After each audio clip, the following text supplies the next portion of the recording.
Bismillahirrahmanirrahim. Assalamualaikum warahmatullahi wabarakatuh. Alhamdulillah rabbil alamin. Nahmaduhu wa nasta'inuhu wa nastaghfiruh wa na'udzu billahi min syururi anfusina wa min sayyiati a'malina. May yahdihillahu fala mudhillalah wa may yudhlil fala hadiyalah. Asyhadu an la ilaha illallah wa la syarikalah wa asyhadu anna Muhammadan abduhu wa rasuluh, amma ba'd. Puji syukur kita panjatkan kehadirat Allah, salawat beriring salam semoga terlimpah kepada Rasulullah. Saya ucapkan terima kasih yang sebesar-besarnya kepada segenap tamu undangan yang walaupun dalam satu hari sudah memenuhi undangan kami, karena memang acara ini didesain baru kemarin saat kami silaturahmi ke kediaman Bang Said Didu. Kesimpulannya adalah Bang Said Didu tidak boleh sendirian. Karena apa yang dilakukan oleh Bang Said Didu bukan untuk dan atas nama kepentingan Bang Said Didu. Apa yang dilakukan oleh Bang Said Didu adalah untuk dan kepentingan masyarakat, bangsa dan negara. Karena itulah kita sebagai bagian dari masyarakat, bangsa dan negara tidak boleh mendiamkan kezaliman yang sudah ditimpakan kepada masyarakat Banten, juga ditimpakan kepada Bang Said Didu yang sedang menjalankan hak konstitusional.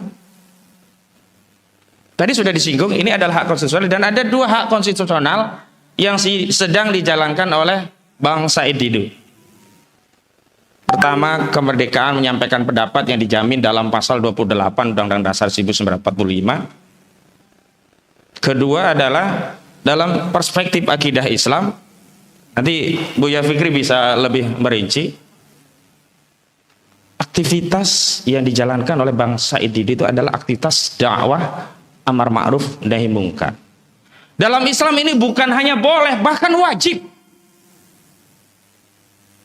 Sekarang bagaimana mungkin orang yang sedang menjalankan kewajiban di dalam Islam kok tiba-tiba mau dikriminalisasi, mau dipersoalkan, dianggap menghasut, menyebar kebencian, permusuhan, sara, dianggap melakukan pencemaran dan berbagai dalih-dalih hukum lainnya menggunakan undang-undang ITE. Baik dengan pasal 28 ayat 2 atau pasal 28 ayat 3 yang ancaman pidananya diatur dalam pasal 45, itu minimum ya, ada denda dan juga ada maksimum ancaman pidana. Jadi pidananya 6 tahun, dendanya 1 miliar. Nah, berangkat dari kekhawatiran kami, karena mohon maaf bapak-bapak di aparat penegak hukum, kadang-kadang kalau sudah pada kesimpulan apakah mau menahan atau tidak, itu kami yang kemudian dianggap tidak paham hukum. Asal ada ancaman di atas 5 tahun, ditangkap dan ditahan. Karena itu kita hari ini membersamai dalam rangka untuk memberikan pesan kepada masyarakat, kepada aparat penegak hukum, kepada bangsa dan negara ini bahwa persoalan yang sedang kita hadapi itu bukan Bang Said Didu. Nah, kembali kalau kita bicara tentang proyek ya strategis nasional, yang semestinya substansi atau unsur utama dari PSN itu adalah adanya kepentingan nasional yang bersifat strategik. Apa itu kepentingan nasionalnya? Adalah untuk meningkatkan kesejahteraan masyarakat. Apa yang terjadi kepada warga di Banten yang terdampak proyek strategis milik Aguan ini? Kenapa saya sebut milik Aguan? Karena Pantai Indah Kapuk II itu pemegang sahamnya ada 2. Salah satunya Aguan atau Sugianto Kusuma, dan yang satu adalah Antoni Salim. Beberapa waktu yang lalu ini kan sahamnya cuman ya 1.000, 2.000, 4.000, melesat sampai 18.000 per lembar saham. Qadarullah ya, sejak peristiwa ada kecelakaan itu sampai hari ini turun nih. Sampai di angka 14.000 kemarin terakhir. Artinya kalau ada keuntungan, yang paling beruntung adalah pemegang saham siapa? Saudara Sugianto Kusuma dan Antoni Salim. Dan apa yang dirasakan oleh masyarakat? Saya mau tanya. Kalau orang punya tanah, harga pasarnya 500.000, kemudian diambil secara paksa, cuman diganti rugi 50.000 per meter. Ini rugi apa rugi? Rugi apa rugi? Jadi di mana orang dianggap sejahtera, meningkatkan kesejahteraan, sedangkan tanahnya diambil paksa, lalu diberi ganti rugi sekenanya, yang ganti ruginya itu merugikan. Harusnya 500.000 hanya jadi 50.000. Apalagi status PSN ini kan kemudian mengubah mekanisme pengadaan tanah yang harusnya murni transaksi jual beli belanja tanah, dan di sana harusnya ada negosiasi, berubah menjadi pengadaan tanah untuk kepentingan umum dengan Undang-Undang Nomor 2 Tahun 2012. Yang karena ya ini dilabeli PSN semaunya, ini oligarki ini merampas gitu loh. Tanah dirampas, diuruk, ya dipagari, pemilik tanah silahkan ambil ganti rugi sekenanya. Makanya di dalam pertemuan ini kita harus menegaskan bahwa apa yang terjadi di proyek Pantai Indah Kapuk itu adalah terjadi perampasan tanah. Kenapa? Karena ada pengambilan tanah dari pemiliknya tanpa keridhaan pemiliknya. Maka disebut perampasan. Bang Jujun, silakan. Ya. Selanjutnya saya ingin menegaskan bahwa selama ini kan kita diadu domba antara kita dengan bapak-bapak polisi, antara kita dengan sesama elemen masyarakat, antara kita dengan sesama aktivis gitu. Tapi dalam kasus ini kita harus buka front baru, di mana apa, dalam konteks ya kasus Pantai Indah Kapuk 2 ini kita tidak melihat siapa yang melakukan pengerukan, truk itu milik siapa, keuntungan siapa, tapi kita bicara tentang proyek itu akhirnya ditangani oleh siapa dan siapa yang diuntungkan oleh proyek itu. Makanya kemarin waktu dari Bang Said Didu kita sepakat ini menuju mengarah kepada saudara Aguan Sugianto Kusuma, karena dia yang paling diuntungkan. Dan saya meyakini pelaporan dari Abdesi itu bukan kepentingan si lurah ini gitu loh. Apa kepentingannya lurah? Harusnya lurah itu membela rakyatnya yang tanahnya diambil paksa, diganti rugi semaunya, bukan malah melindungi oligarki properti dengan membuat laporan kepada polisi yang sebenarnya nggak ada kaitannya dengan kepentingan si lurah tadi gitu loh, kepala desa tadi gitu. Jadi saya terus terang, saya pribadi membuka front baru terhadap saudara Aguan, karena sebenarnya akar dari masalah ini adalah saudara Aguan yang punya proyek itu. Dia yang paling diuntungkan, sementara kita diadu domba. Negara dirusak oleh saudara Aguan dengan proyek-proyek yang dia lakukan dengan meminjam kekuasaan negara untuk menguntungkan proyek dan bisnisnya. Makanya kemarin ketika ada somasi-somasi receh ya dari samping itu, saya nggak tangkepi, urusan saya nggak sama receh-receh begitu. Urusan saya langsung dengan saudara Aguan. Dan dia juga punya urusan lain dengan saya di perkara yang lain begitu. Nah selanjutnya saya ingin tegaskan begini, karena ini Bang Said Didu sudah diproses, maka kita mau menegaskan kepada publik, kepada rakyat, kepada bangsa dan negara, juga kepada penguasa. Mohon maaf, saya tegaskan ya, urusannya ini bukan dengan Bang Said Didu lagi. Urusan kezaliman ini yang merampas hak tanah rakyat Muslim Banten ini adalah urusan kami, urusan seluruh rakyat, urusan segenap bangsa dan negara Republik Indonesia. Takbir. Apalagi kami sebagai orang Muslim gitu. Jadi yang terjadi di sana itu mohon maaf bukan sekedar perampasan tanah, tidak.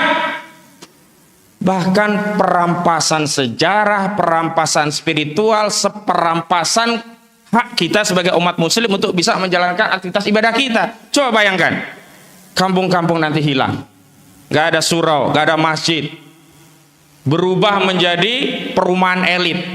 Pernahkah kita akan mendengar ada sholawatan di perumahan-perumahan yang elit itu? Atau setidaknya gema azan, apalagi sholat berjamaah, apalagi maulidan di sana? Nggak ada. Jadi esensinya ini juga memberangus syiar dakwah Islam, yang kerugian ini tidak bisa diganti dengan natural uang dengan jumlah apapun, apalagi dengan kompensasi dalam bentuk lainnya. Takbir. Makanya saya menghimbau kepada para ulama, para alim, ini mohon maaf bukan urusan aktivis saja, bukan urusan seorang Muhammad Said Didu, tidak. Ini urusan kita umat Islam, ini mengganggu akidah kita.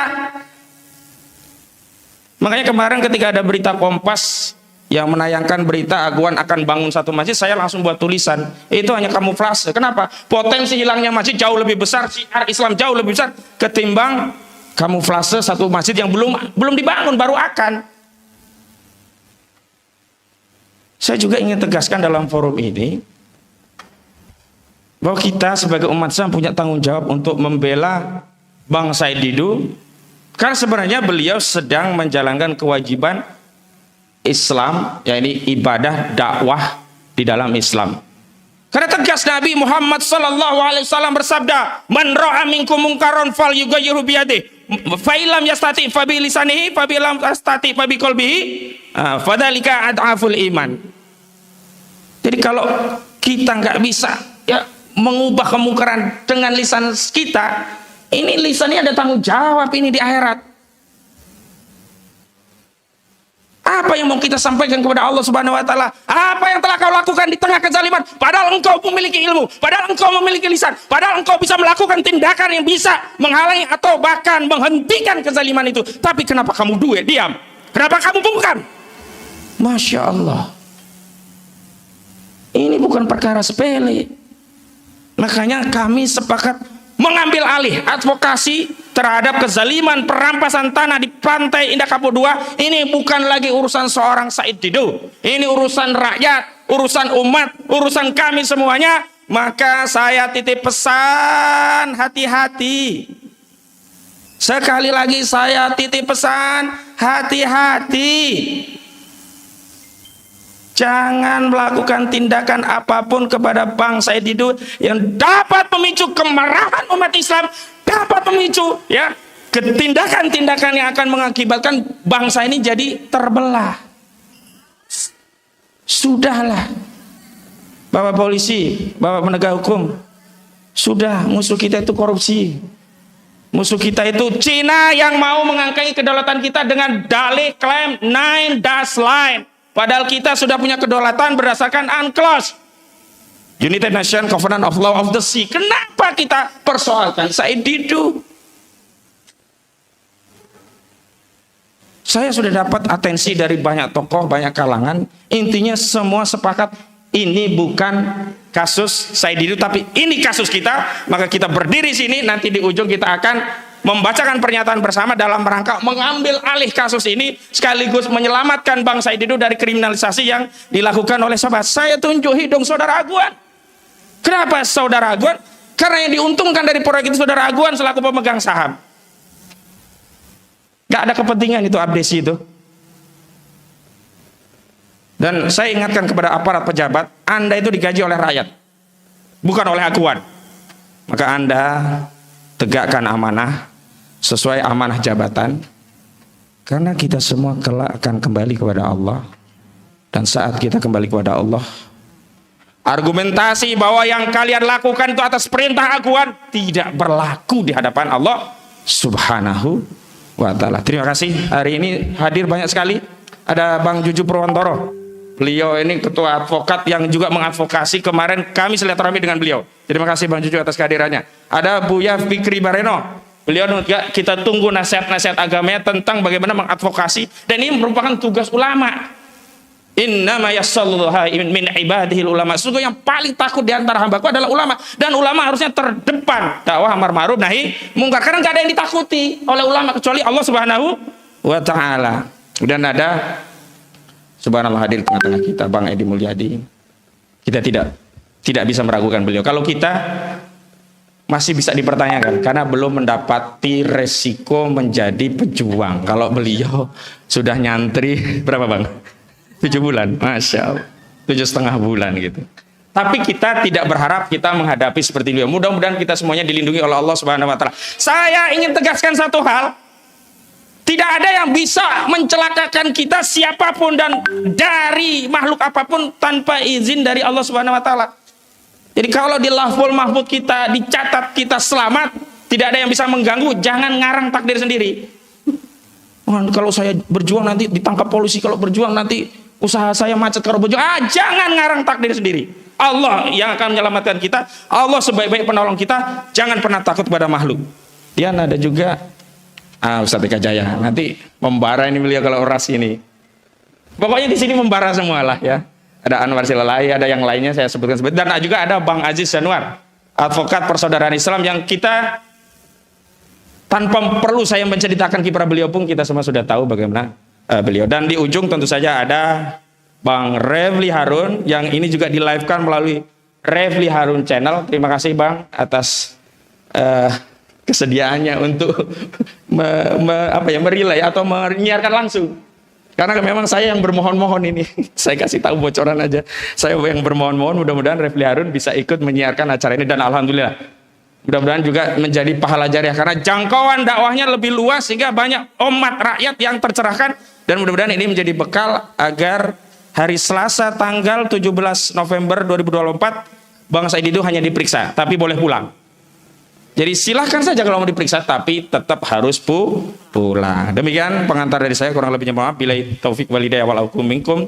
Assalamualaikum warahmatullahi wabarakatuh. Waalaikumsalam warahmatullahi wabarakatuh. Takbir. Allahu Akbar. Saudara-saudaraku sekalian, tolak kriminalisasi Said Didu, ambil alih advokasi rakyat melawan aguan. Kita sudah mendengarkan tadi ya, lumayan ini membara. Dan memang salah satu kebanggaan kami juga bahwa kami memiliki tim advokasi yang di dalamnya tidak hanya mengerti hukum tapi mengerti agama. Betul apa enggak pemirsa? Ya, jadi jangan khawatir, insya Allah masih ada pilar-pilar para pemuda-pemuda yang kuat secara mental lahir batin untuk menegakkan kebenaran dan keadilan. Terima kasih Ustaz. Baik, kita masuk kepada pembicara yang kedua. Sebelumnya saya mau kasih gambaran saudara-saudaraku sekalian bahwa akibat dari Pantai Indah Kapuk 2 dipasangkan label PSN ini telah memberikan banyak sekali kerugian. Kerugian apa saja itu? Tentu saja kerugian finansial, kerugian sosial, dan kerugian spiritual. Ya, perlu Anda ketahui, itu ada komunitas masyarakat Banten yang bercorak Islami, maka otomatis hilang syiar dakwah, hilang dakwah Islam, hilang aktivitas ibadah umat Islam, dan seperti Maulid Nabi, ratiban, pengajian dan sebagainya. Dan ini tidak bisa digantikan dengan uang seberapapun dan oleh apapun. Oleh karena itu mari kita dengarkan bagaimana nanti nasihat dari Ustadz Fikri Bareno mengenai hal tersebut untuk menjadi kesadaran bagi bangsa Indonesia. Waktu dan tempat kami persilahkan.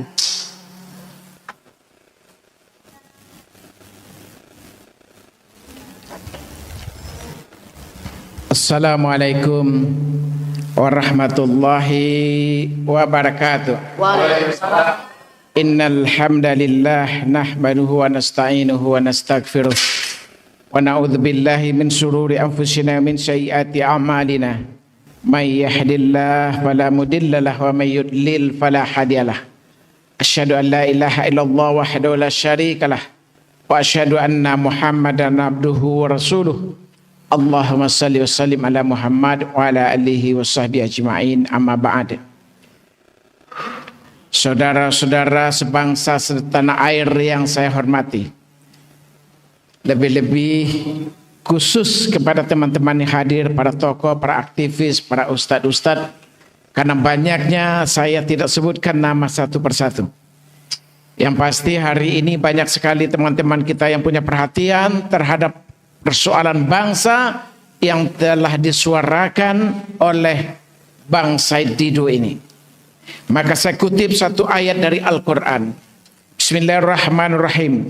Kuntum khaira ummatin ukhrijat linnasi ta'muruna bil ma'ruf wa tanhauna 'anil munkari wa tu'minuna billah. Allah berfirman dalam hal ini adalah, kamu umat Islam adalah umat yang terbaik yang dilahirkan untuk manusia.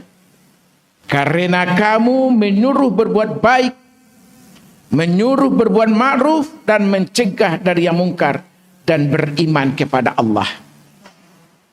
Ini yang telah dilakukan oleh Said Didu di tengah-tengah rakyat yang 278 juta hari ini. Apakah ini persoalan terkait dengan pribadinya?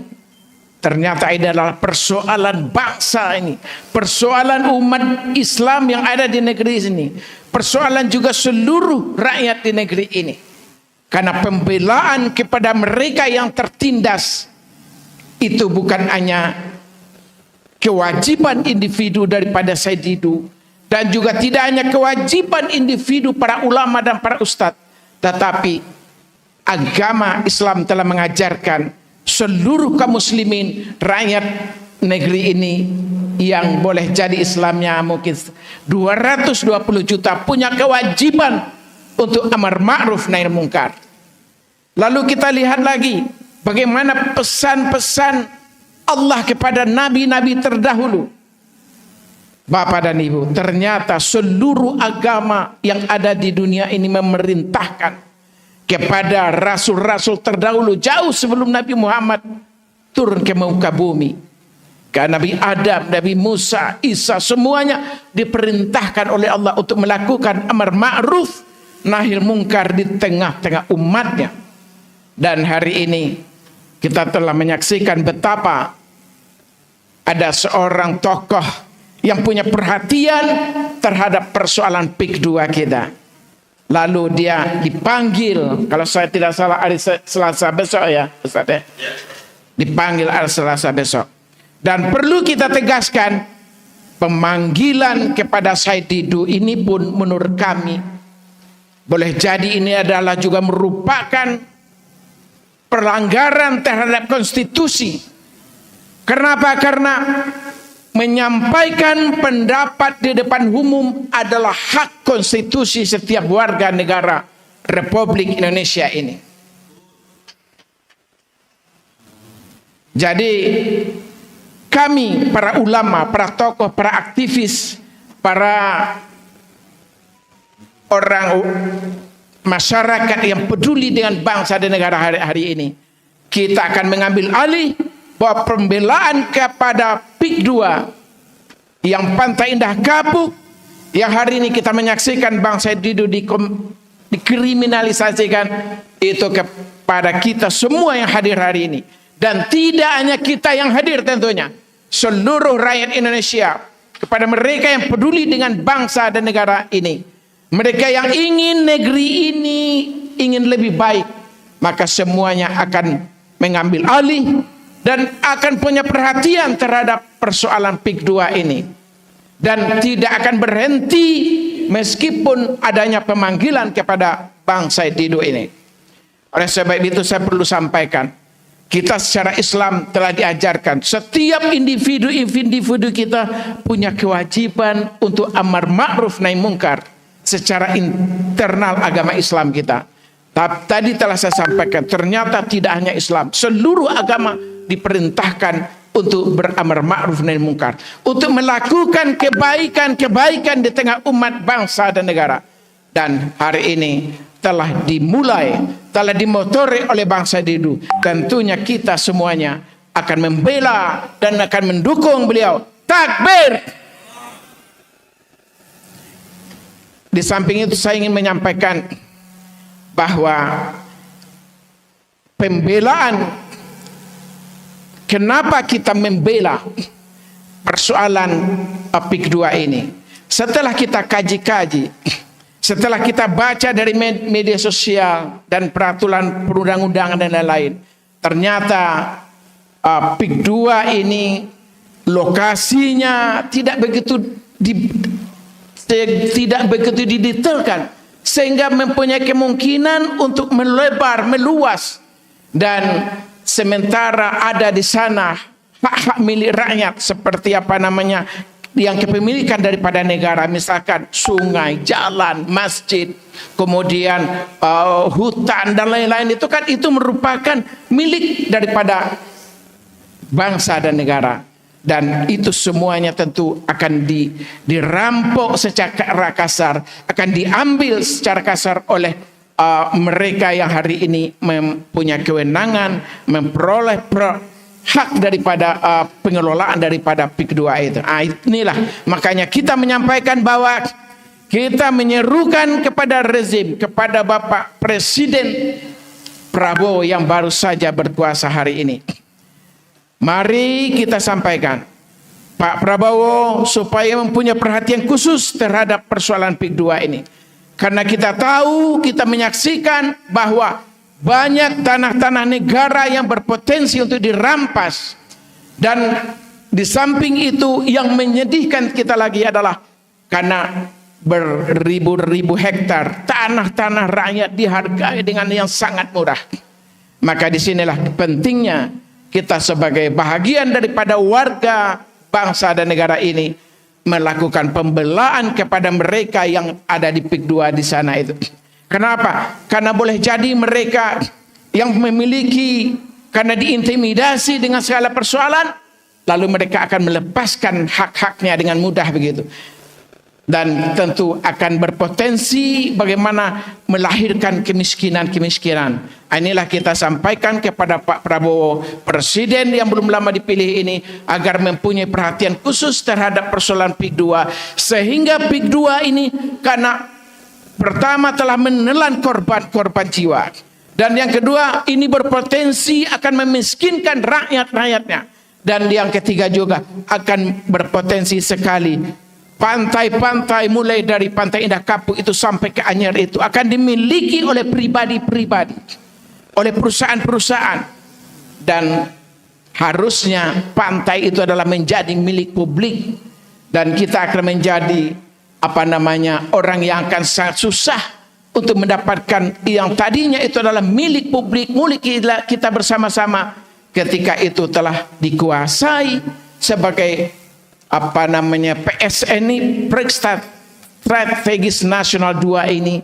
Tentu kita akan telah menyaksikan daerah itu telah dipagar-pagar dan akan berpotensi negara di dalam negara. Inilah Pak Prabowo kita ingatkan, kita meminta juga, karena kita rakyat Indonesia telah memilih Anda sebagai presiden, mohon untuk memberikan perlindungan kepada rakyat kita yang terbesar, yang boleh jadi akan berdampak kepada jutaan orang.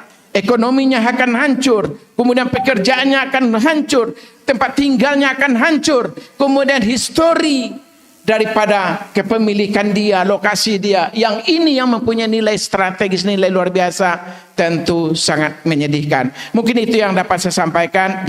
Dan ini sekali lagi saya tegaskan, persoalan PIK 2, persoalan Pak Didu, Pak Said Didu bukanlah persoalan pribadi dia, tetapi adalah persoalan kita seluruhnya rakyat Indonesia, dan kita bertekad untuk membelanya. Allahu Akbar. Allahu Akbar. Terima kasih Ustadz Fikri Bareno. Tolak kriminalisasi Said Didu, ambil alih advokasi rakyat melawan aguan. Saudara-saudaraku sekalian, kita sudah mendengarkan bahwa setiap jiwa dibebankan amar ma'ruf nahi mungkar. Karena kita percaya, makanya kita berada di sini dalam posisi dan porsi kita masing-masing. Setuju ya? Baik, selanjutnya ini saya selang-seling, ada dari sisi keagamaan, dari sisi hukum, mungkin juga politik. Nah, oleh karena itu saya beralih dahulu. Selanjutnya Ustadz Ahmad Khosinuddin, saya akan kasih kesempatan kepada Kakanda Refli Harun dahulu ya, untuk mengupas dari sisi hukum. Oh, lagi ke belakang. Baik, kita ganti dulu. Sama-sama dari hukum dulu ya. Oh, ya, supaya membara ya, karena kita membutuhkan jawara-jawara tangguh. Silakan kepada Ustadz Eka Jaya. Eka Jaya Brahma Kumbara. Ya, silakan. Allahu Akbar.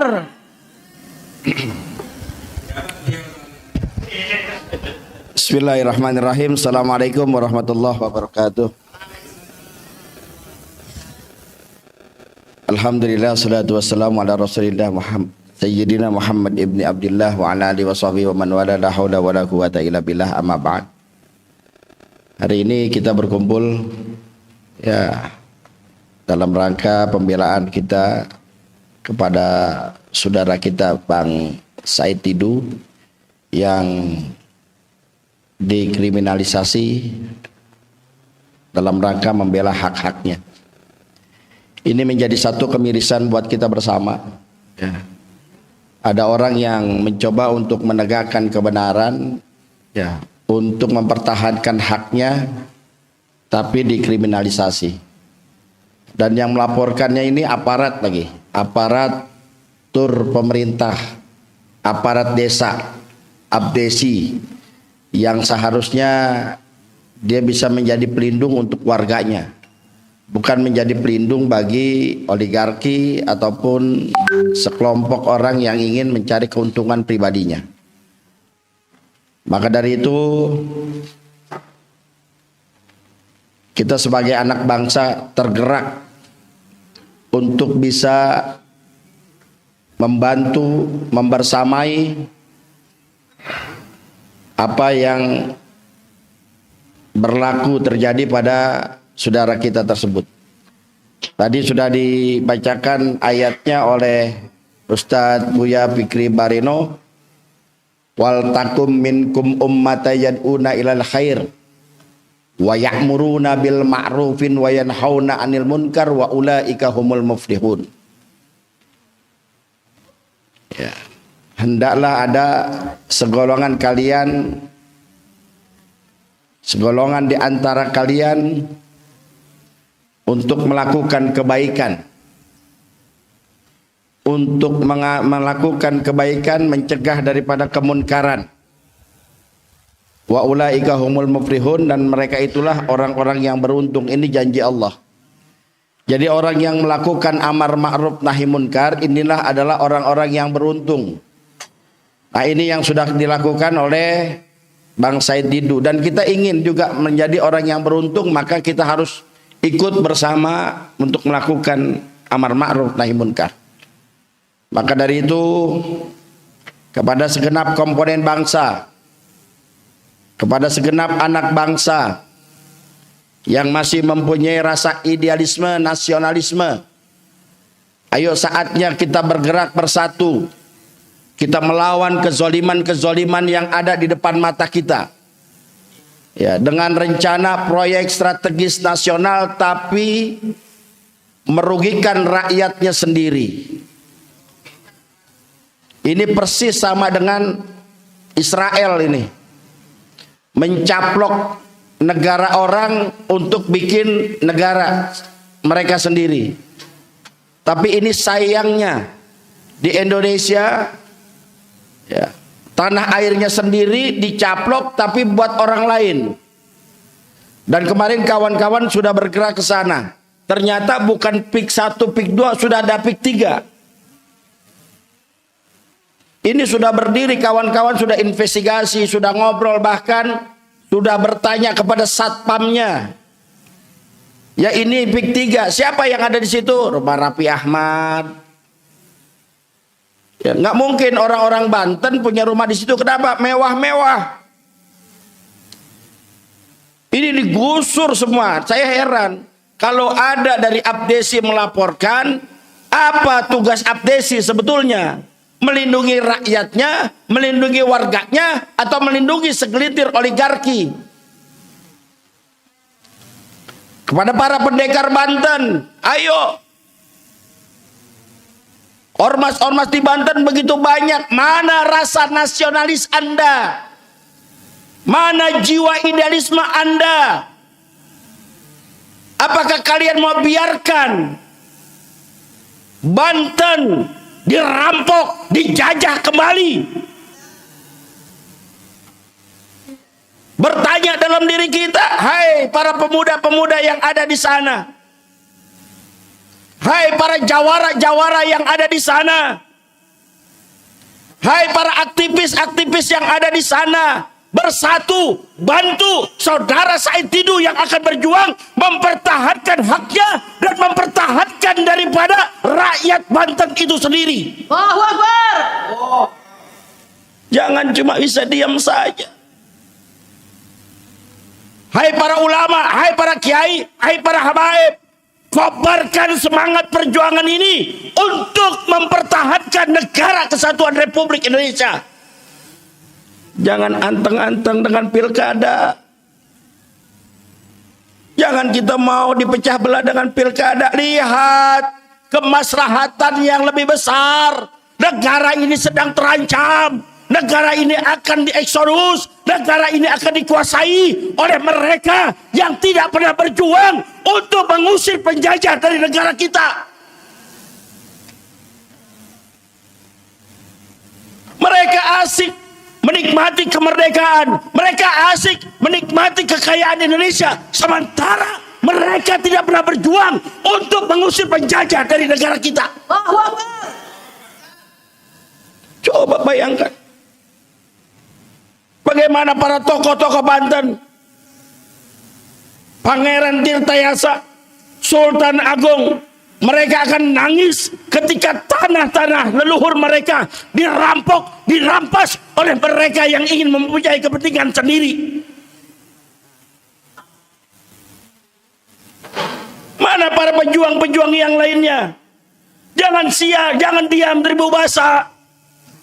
Saatnya kita berjuang, saatnya kita bersatu. Hai Pak Prabowo yang saat ini Anda menjadi presiden, ayo lawan, jangan ada negara dalam negara.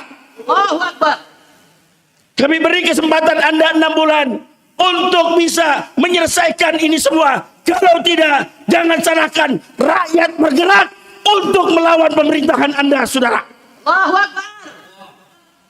Kita nggak mau bugot, kita nggak mau memberontak, kita nggak mau menjelek-jelekan. Tapi ini yang terjadi pada anak bangsa, ini terjadi pada aktivis, ini terjadi pada orang yang mau menegakkan kebenaran dan keadilan, ini terjadi pada orang yang ingin mempertahankan hak-haknya.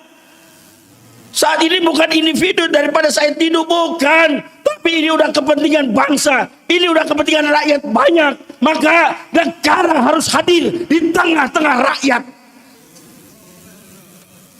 Betul? Iya, negara harus hadir. Jangan diamkan, jangan biarkan kami ini diadu domba antara rakyat dengan polisi, antara ulama dengan ulama.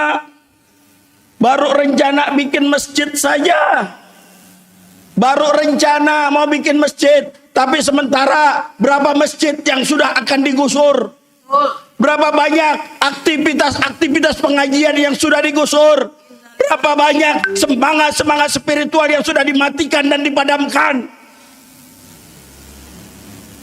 Saya tidak percaya ketika ada pembangunan 3 juta untuk penduduk, tidak ada makan siang gratis, pasti di situ ada imbalnya.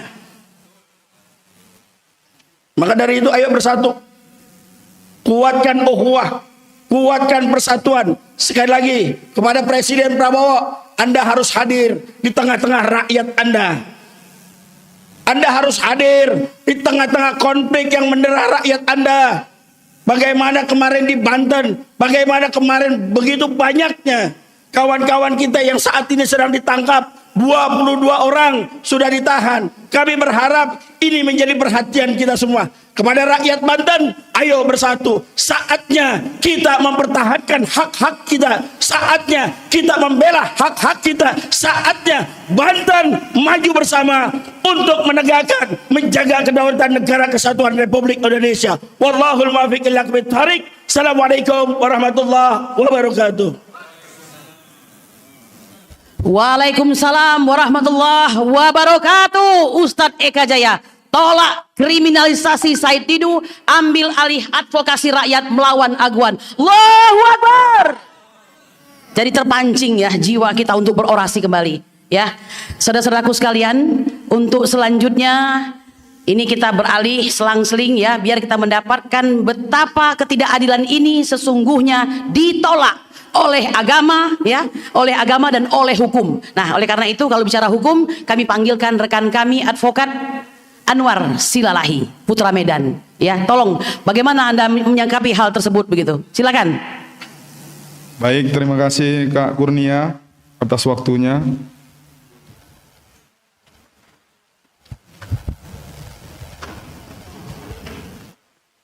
Alhamdulillah. Assalamualaikum warahmatullahi wabarakatuh. Hari ini kita berkumpul bersama untuk menolak kriminalisasi, tolak kriminalisasi Said Didu yang akan kita bela bersama dalam hal kritik terhadap negara, yaitu khususnya pada proyek strategis negara nasional, proyek PIK 2, yang sejak mendapatkan statusnya sebagai PSN kini berjalan semakin cepat, terutama dalam hal pembebasan lahan, dan terindikasi menggunakan fasilitas, kemudian pengadaan lahan untuk mengakuisisi lahan rakyat secara murah dan intimidatif. Nah, itulah yang dilakukan oleh Bang Said Didu, menyampaikan aspirasinya untuk membela negara kita ini agar para oligarki ini tidak semena-mena dalam menindas negara kita ini. Maka pandangan saya sebagai advokat adalah hendaknya Polri sebagai penegak hukum di negara Indonesia ini harus bijaksana dan tidak pandang bulu dalam menegakkan keadilan. Bahkan yang menganggap merugikan atau mengusik para oligarki tersebut akan segera ditindak, sedangkan orang-orang yang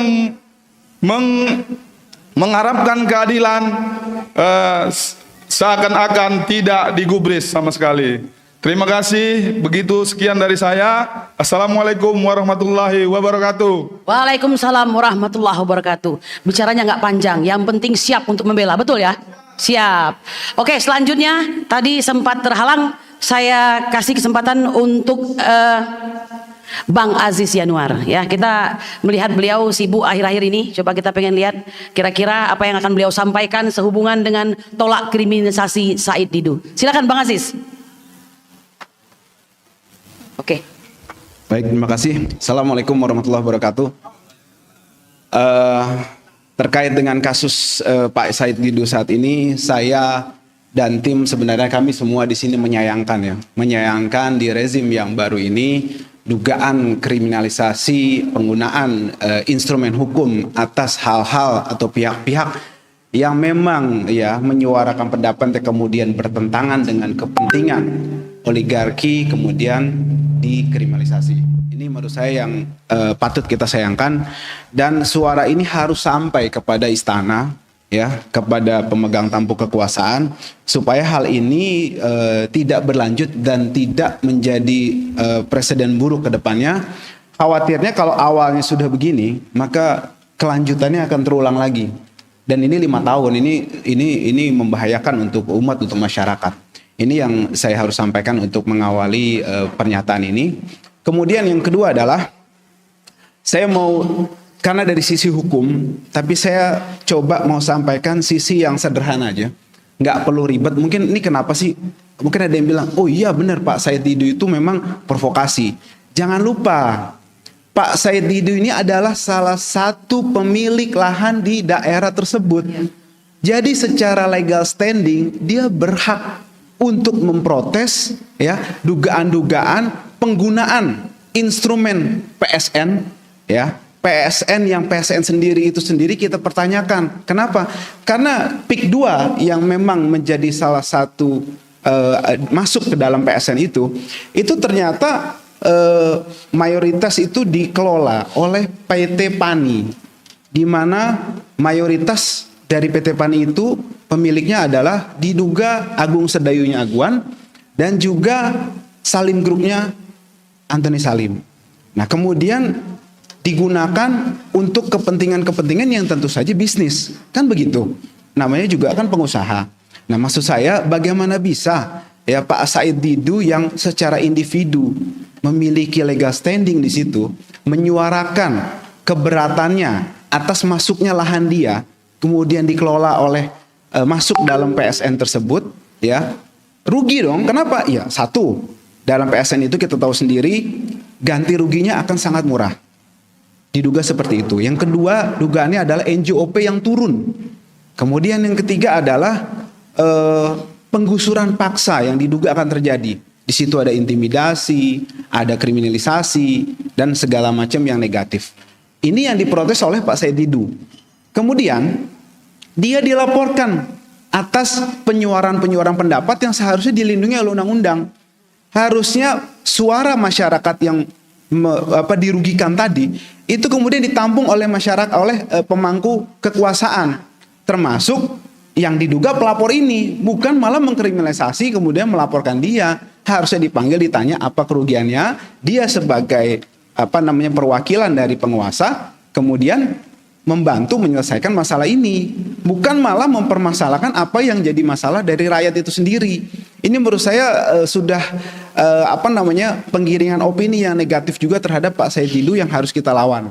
Artinya Pak Said Didu di sini menyuarakan kepentingan dia yang dirugikan, kemudian dilaporkan oleh orang yang harusnya menampung, ya, menyelesaikan permasalahannya dia.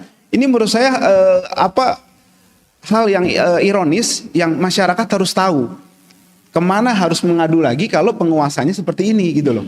Nah, kemudian selanjutnya pihak kepolisian juga saya sangat sayangkan menerima begitu saja. Harusnya kan ada mediasi gitu kan. Ini masalah masyarakat yang menyuarakan keberatannya atas proyek yang merugikan dia. Kecuali Pak Said Didu lahannya di Bojong atau di mana, di lahan dia di situ gitu loh. Nah, kemudian dia suarakan itu, dan itu mengandung nilai kebenaran juga. Harusnya ditampung oleh pihak penguasa, oleh masyarakat, oleh kepolisian, bukan malah dikriminalisasi seperti ini. Ini yang masyarakat mesti tahu kenapa Pak Said Didu ini diduga dikriminalisasi, karena caranya seperti ini. Yang selanjutnya saya sampaikan, ini menurut saya mirip-mirip penjajahan juga. Bagaimana dulu VOC datang ke Indonesia, ke Nusantara, kemudian mendekati penguasa-penguasa lokal, mencaplok wilayah-wilayah itu dengan kolaborasi dengan penguasa-penguasa lokal sehingga menindas rakyat. Ini menurut saya penjajahan jilid 2 yang harus kita hentikan. Masyarakat harus tahu semua ini, dan Pak Prabowo harus menghentikan tentu saja sebagai presiden dan penguasa. Demikian yang saya bisa sampaikan. Ini harus kita lawan kriminalisasi ini, dan juga masyarakat harus tahu kalau kita tidak melawan, maka kita bakal jadi korban berikutnya di kemudian hari. Dan kita harus lawan ini semuanya. Demikian. Billahi taufiq wal hidayah. Assalamualaikum warahmatullahi wabarakatuh. Waalaikumsalam warahmatullahi wabarakatuh. Saya kira yang disampaikan oleh Adinda, ya, bagi saya Aziz Yanuar ini sangat nyambung dengan keadaan senyatanya. Saudara-saudaraku sekalian, apa itu perampasan? Kalau secara bebas bisa disampaikan, perampasan itulah mengambil paksa dengan merugikan hak orang lain demi kepentingan dan keuntungan dirinya sendiri, kelompok, dan orang lain. Ya, jadi jelas-jelas dan nyata-nyata itu tidak diperkenankan. Kalau begitu, apakah ini masuk dalam kategori kepentingan bangsa? Tidak mungkin. Pasal 1 ayat 6 Undang-Undang Nomor 2 tahun 2012, kepentingan bangsa itu apa sih? Kepentingan bangsa itu adalah kepentingan bangsa itu sendiri, negara, masyarakat yang harus diwujudkan oleh pemerintah dan digunakan sebesar-besarnya untuk kemakmuran rakyat. Sedangkan PSN PIK 2 ini sudah pasti tidak untuk itu dan tidak ada hubungannya dengan keuntungan bagi rakyat secara luas, melainkan keuntungan korporasi yang tentunya keuntungan korporasi dan kekayaan oligarki yang bernama Aguan dan konco-konconya. Betul atau tidak? Nah, oleh karena itu mari kita dengarkan selanjutnya dari rekan saya yang paling setia ini, ya, kami sama-sama terus dalam pembelaan kepada bangsa dan negara, yaitu Bang Juju Purwantoro. Ya, Bang Juju, tolong ini diulas dari sisi menurut Bang Juju soal tepat atau tidaknya ini Kepolisian Republik Indonesia, ya, dalam hal ini adalah Polresta Tangerang Tiga Raksa dalam rangka mengkriminalisasi Said Didu. Silakan.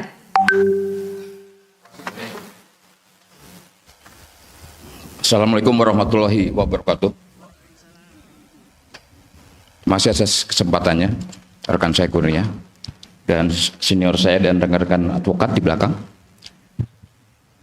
Jadi kalau menyoroti apa yang sedang berkembang dan berpolemik di masyarakat kita saat ini, yaitu tentang perampasan lahan di PIK 2 itu saat ini, tentunya kita tidak bisa meninggalkan atau mengaitkan, tidak mengaitkan persoalan ini dengan persoalan di era Jokowi 10 tahun kemarin terakhir. Kenapa? Ini seperti ada berkesinambungan persoalan ini. Karena peraturan pemerintah yang berkaitan dengan proyek PIK 2 ini Bang Edi itu selesai ditelurkan atau diputuskan pada era Jokowi. Terakhir, ya? Replikanya enggak lagi. Oke.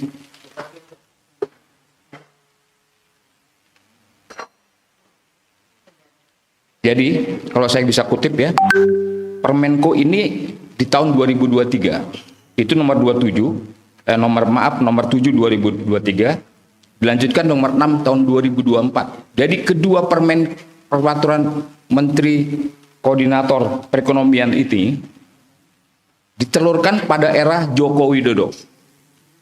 Jadi asal mula peraturan ini memang sudah di grand design oleh Joko Widodo ya, untuk maaf ya.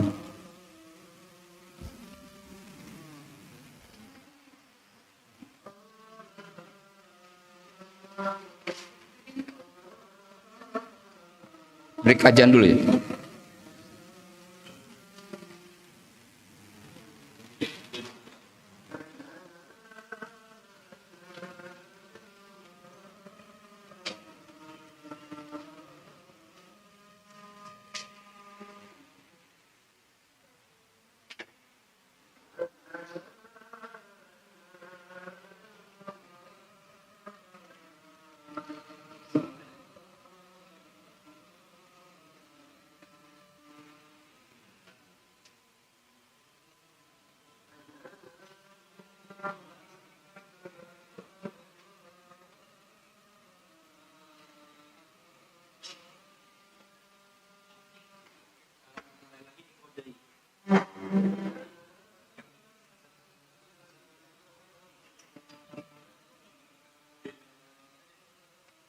Jidu.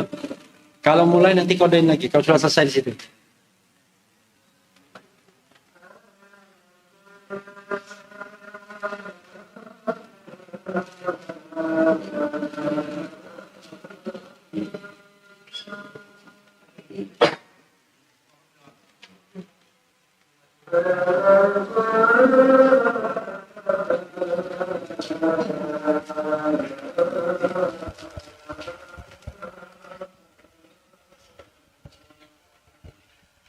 Dulu. Asik. Tinggi. Kurang tinggi.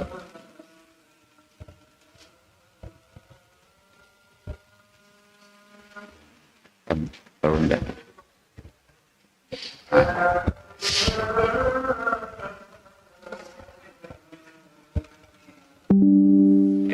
Ini kali.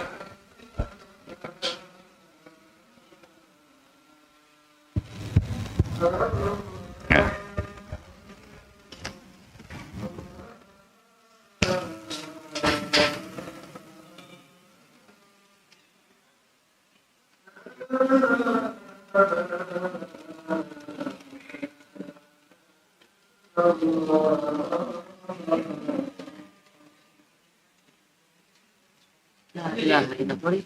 Lanjut, Bang. Ya, oke.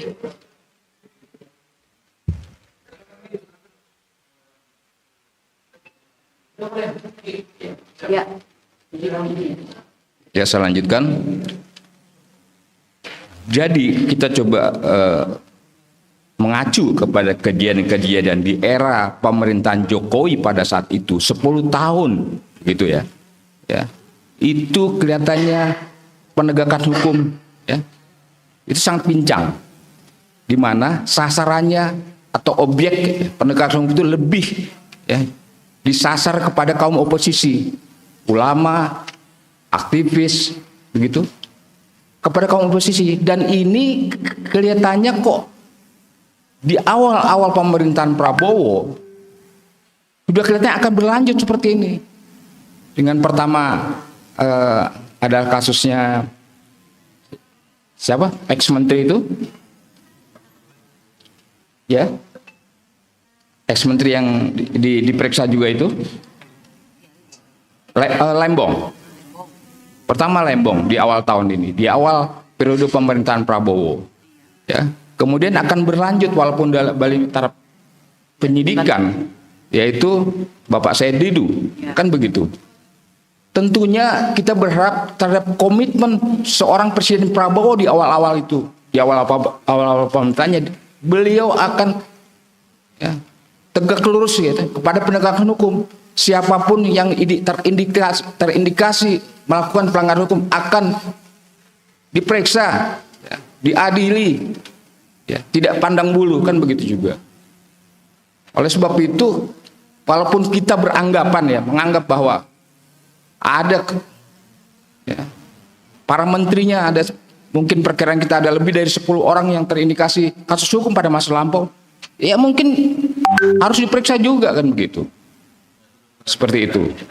Nah, kalau kita kaitkan persoalan yang menimpa saudara kita Bapak Said Didu, tentu ini tidak terlepas dari kasus-kasus era pemerintahan Jokowi 10 tahun yang lalu.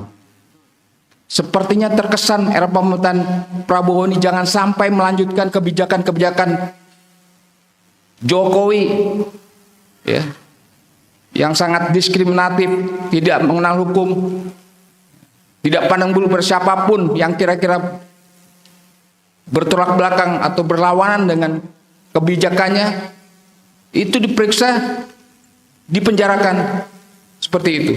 Dan kita tidak berharap pada seorang Said Didu juga akan menimpa halnya kepada beliau begitu. Seorang Said Didu itu sebetulnya adalah seorang tokoh yang berusaha untuk membela hak-hak dan kebenaran masyarakatnya, tidak dalam kepentingan untuk pembelaannya pribadinya. Karena walaupun beliau adalah hanya sedikit di daerah Pantai Indah Kapuk itu, tapi lebih kepada mayoritas penduduk Pondok Indah Kapuk itu untuk tidak tergusur begitu saja dengan suatu pelanggaran hukum.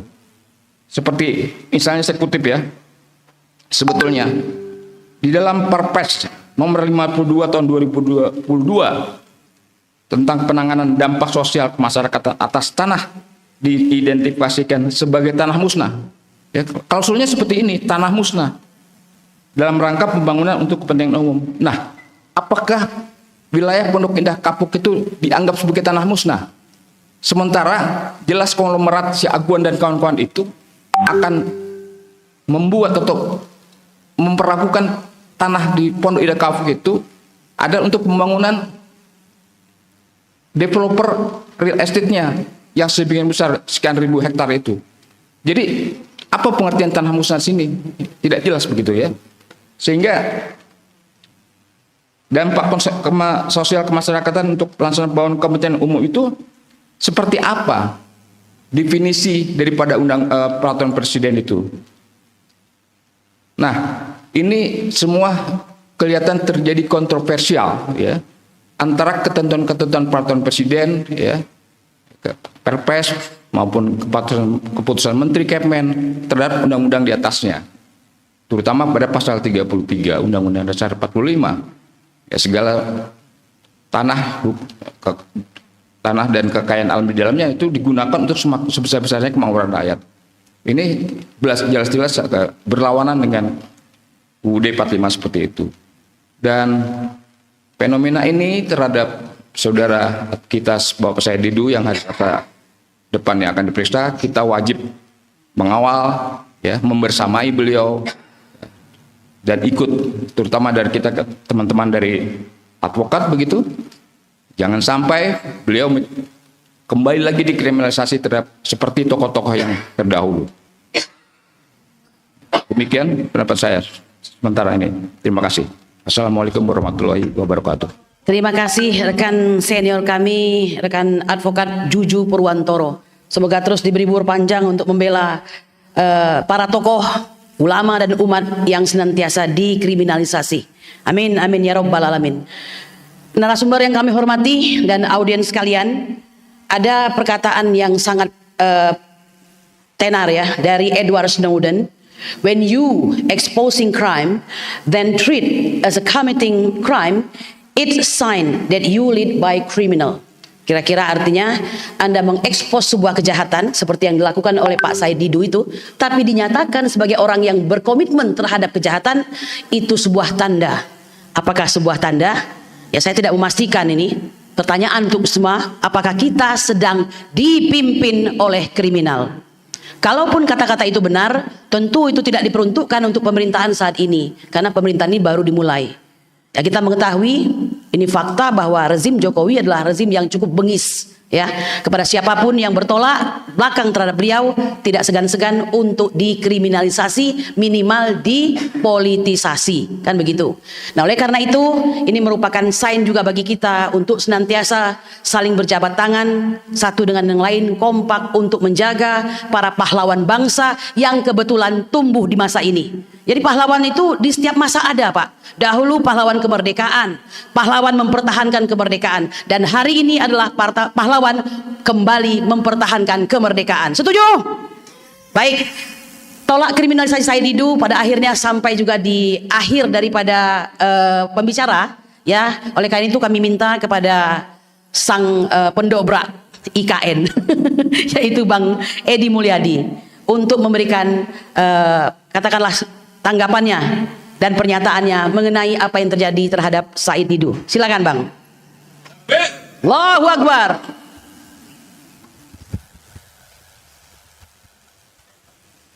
Iya, nyampe ya. Bismillahirrahmanirrahim. Assalamualaikum warahmatullahi wabarakatuh. Masih kebaca nggak kaos saya nih? Kebaca? Ya. Saya sengaja pakai kaos Adili Jokowi karena kalau kita mundur, PSN PIK 2 ini adalah hadiah dari Joko Widodo ketika menjadi presiden yang diterbitkan perpresnya 2 hari. 2 hari setelah pengumuman kemenangan Pilpres Prabowo Gibran. Jokowi menaikkan perpres memberikan PIK 2 dan BSD sebagai status PSN.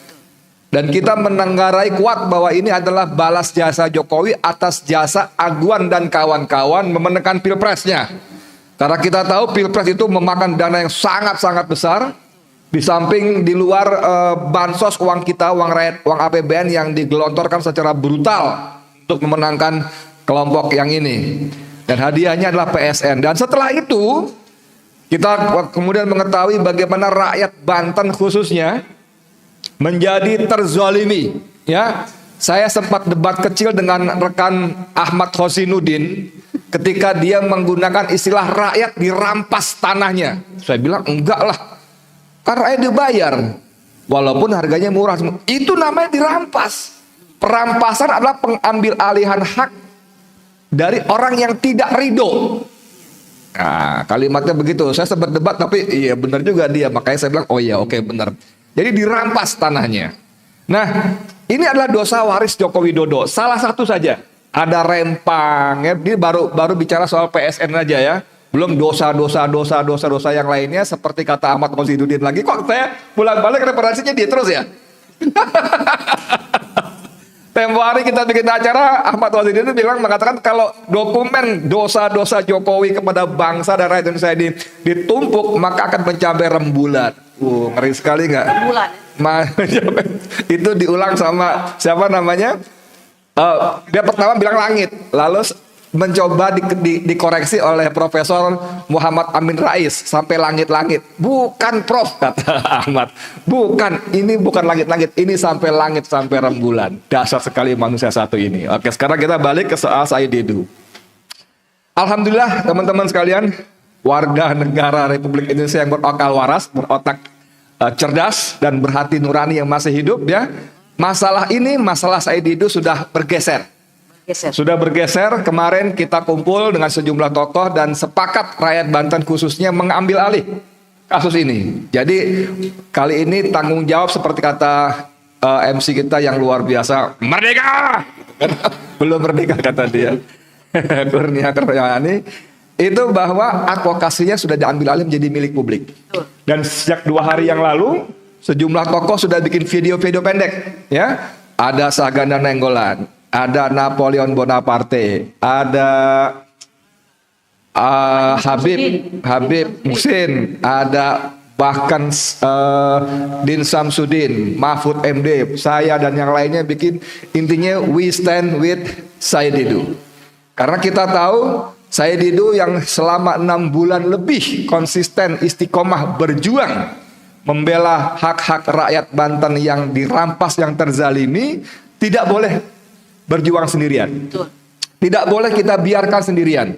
Kita harus dampingi, kita harus bela. Dan itu alhamdulillah terus semakin bergulir. Makanya mohon maaf kalau saya istilahkan Aguan kali ini salah memilih lawan.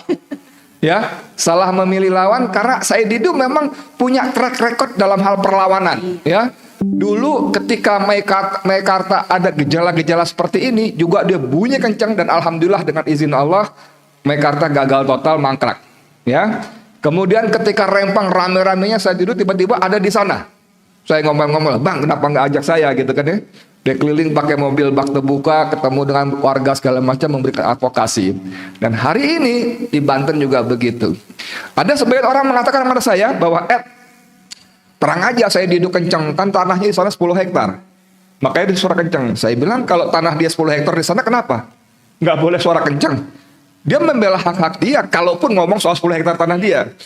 Itu boleh banget, sangat boleh. Bahkan Islam menyebut bahwa orang yang mati karena mempertahankan hak-haknya dari orang-orang yang zalim, insya Allah mati syahid. Apalagi Said Didu memang bukan bicara soal 10 hektar tanah dia. Bukan rahasia lagi bahwa mereka mengirim utusan merayu Said Didu untuk memberikan uang kepada dia sebanyak 150 miliar rupiah. Untuk membayar tanahnya yang 10 hektar.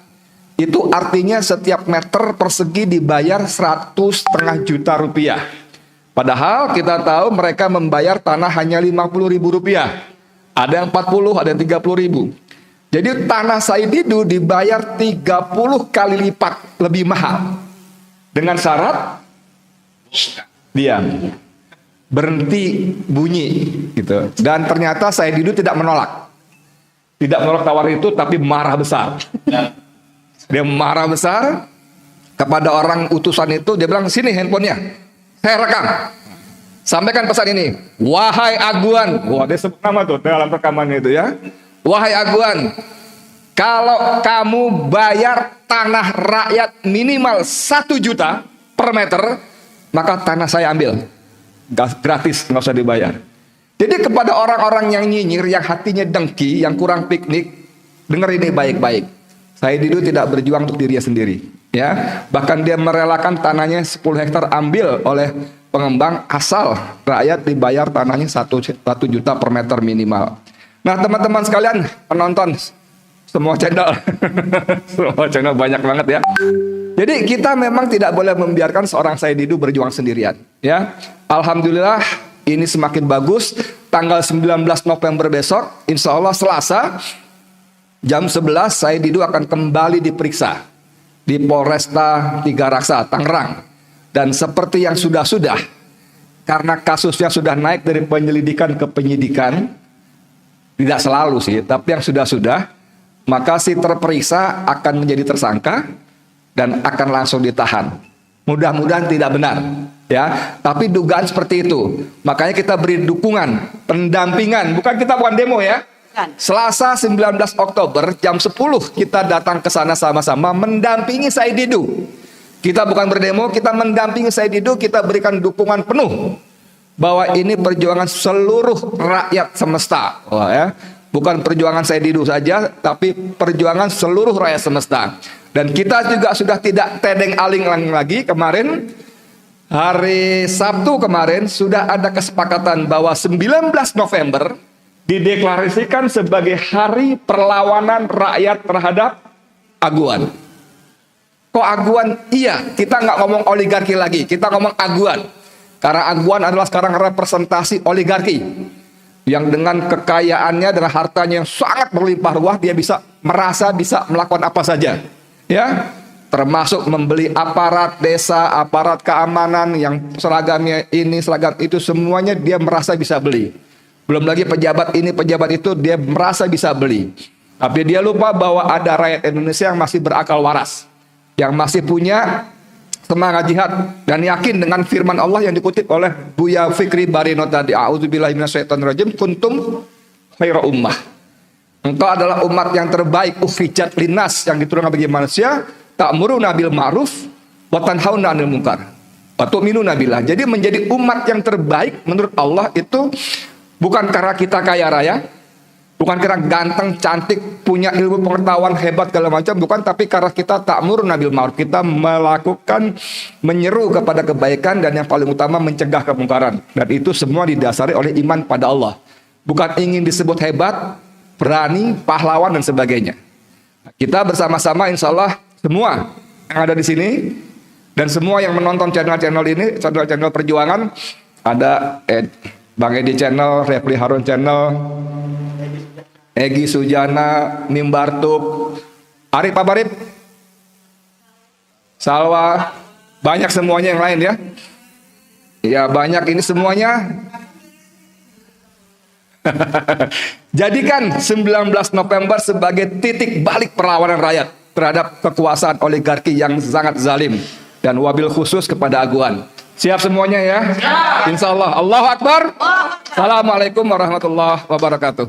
Waalaikumsalam warahmatullahi wabarakatuh. Finally, saudara-saudaraku sekalian, alhamdulillah kita sudah menyelesaikan pada hari ini, yaitu sebuah agenda tolak kriminalisasi Said Didu dan mengambil alih advokasi rakyat melawan aguan. Tadi Bang Egi sampai menyampaikan tanggal 19 sebagai titik balik perlawanan. Iya dong, kapan lagi kita menang? Kapan lagi kita harus dimenangkan dalam hal ini? Setelah sekian lama selalu kalah dan dikalahkan oleh rezim bengis ini. Di ujung sana saya melihat ada Pak Jenderal Sunarko itu. Salam Bapak, mau bicara?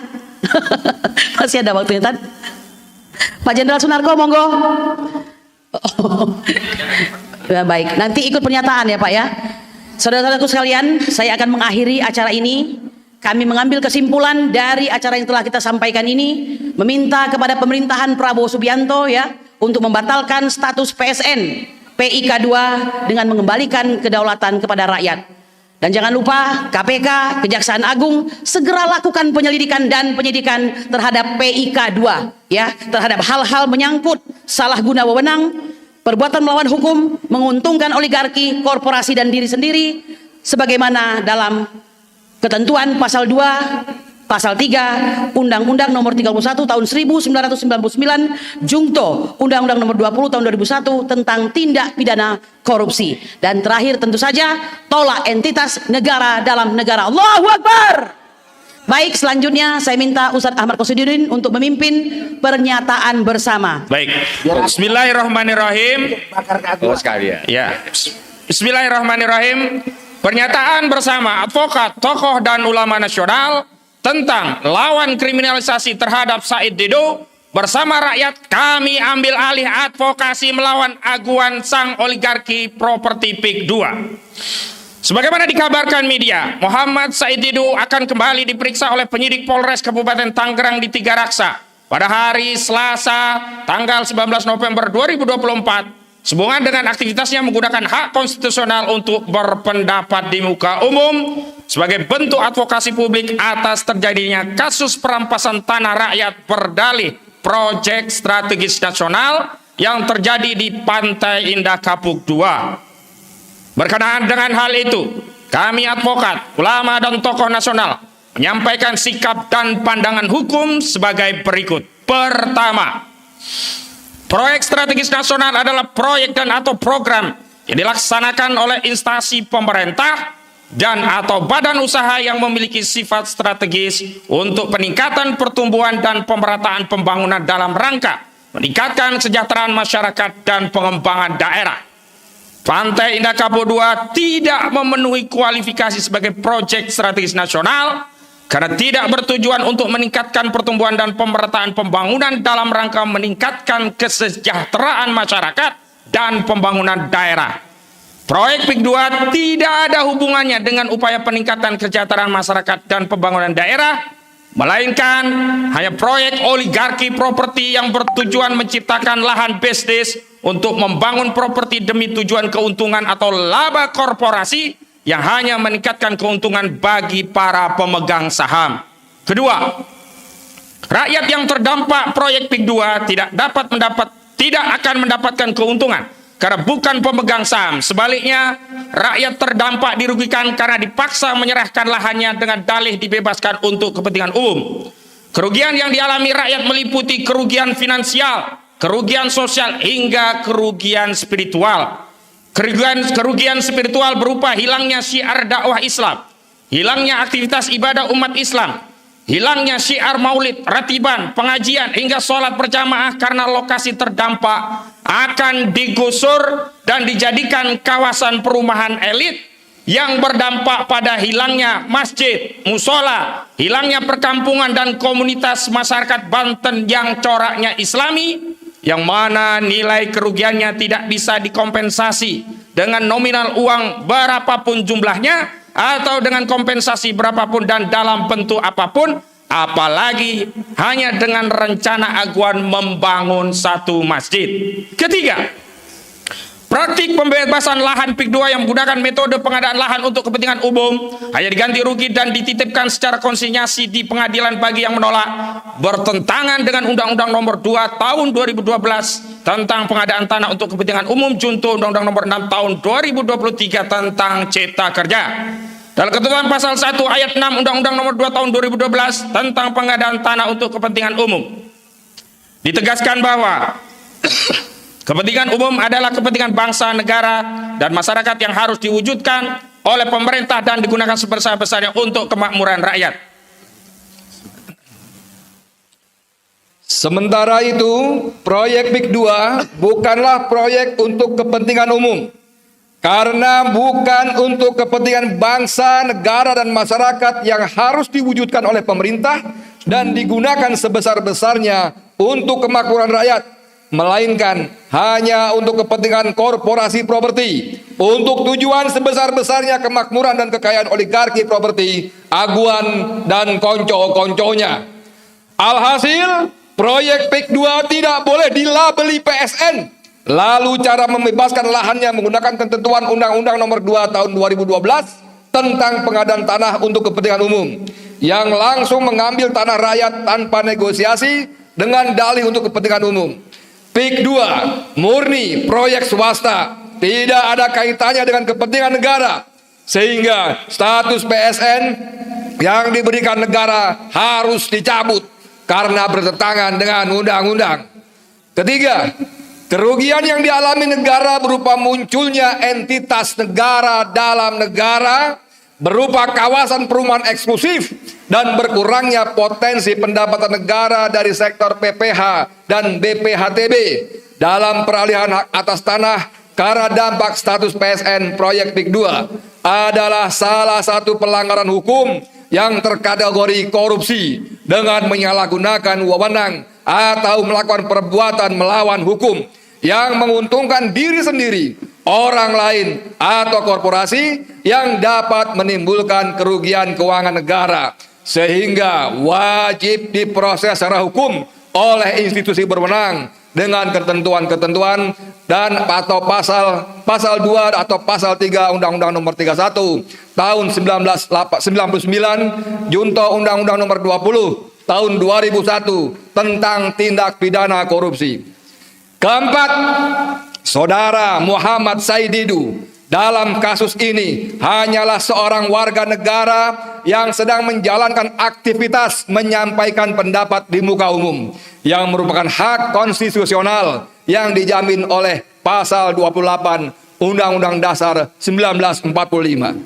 Kelima, Saudara Said Muhammad Saididu dalam perspektif akidah Islam sedang menjalankan ibadah sesuai keyakinan agama Islam berupa aktivitas ibadah dalam bentuk dakwah amar ma'ruf nahi mungkar yang juga merupakan hak konstitusional yang diatur dalam pasal 29 Undang-Undang Dasar 1945. Keenam, karena itu dengan dalih dan alasan apapun Saudara Muhammad Saididu tidak dapat dipersoalkan secara hukum karena sedang menjalankan hak konstitusional yang dijamin oleh konstitusi negara, sehingga segala tindakan yang mempersoalkan aktivitas berpendapat dan menjalankan kewajiban dakwah amar ma'ruf nahi mungkar dapat dikategorikan sebagai tindakan kriminalisasi.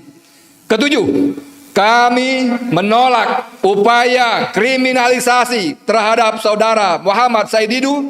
Kami menduga kuat bahwa sampai derajat meyakini apa yang menimpa Saudara Muhammad Saididu adalah bagian upaya yang dilakukan Saudara Sugianto Kusumo alias Aguan yang merupakan pengembang di proyek PIK 2 untuk membungkam setiap aktivitas kritik terhadap proyek PIK 2. Karena dalam proyek PIK 2, Saudara Agwan adalah pihak yang paling diuntungkan dari aktivitas bisnis properti di kawasan PIK 2. Berdasarkan hal-hal tersebut sebagaimana dikemukakan di atas, maka kami advokat, ulama, dan tokoh nasional menyampaikan tuntutan sebagai berikut.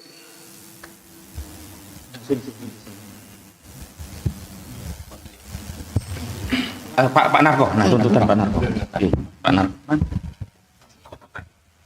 Yang tuntutan.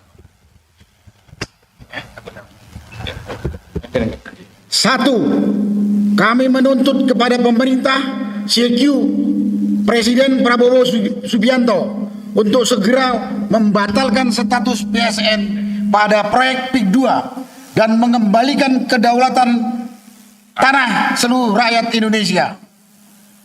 Dua, kami menuntut kepada KPK dan Kejaksaan Agung untuk melakukan penyelidikan dan penyidikan pada proyek PIK 2 atas adanya dugaan korupsi dengan menyalahgunakan wewenang atau melakukan perbuatan melawan hukum yang menguntungkan diri sendiri, orang lain atau korporasi yang dapat menimbulkan kerugian keuangan negara sebagaimana dimaksud dalam pasal 2 dan atau pasal 3 Undang-Undang Nomor 31 Tahun 1999 junto Undang-Undang Nomor 20 Tahun 2001 tentang tindak pidana korupsi tipikor.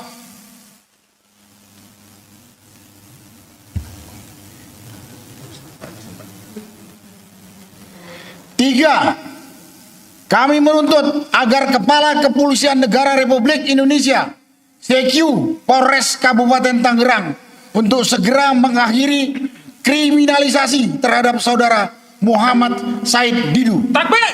Allahu Akbar! 4, kami bersama segenap elemen rakyat menyatakan mengambil alih dan terlibat langsung dalam advokasi perampasan tanah rakyat di proyek PIK 2 sekaligus menyeru kepada segenap rakyat untuk melawan entitas negara dalam negara yang sedang mengangkangi negeri ini. Demikian pernyataan ini dan tuntutan disampaikan. Jakarta 17 Desember 2024. November, 17 November.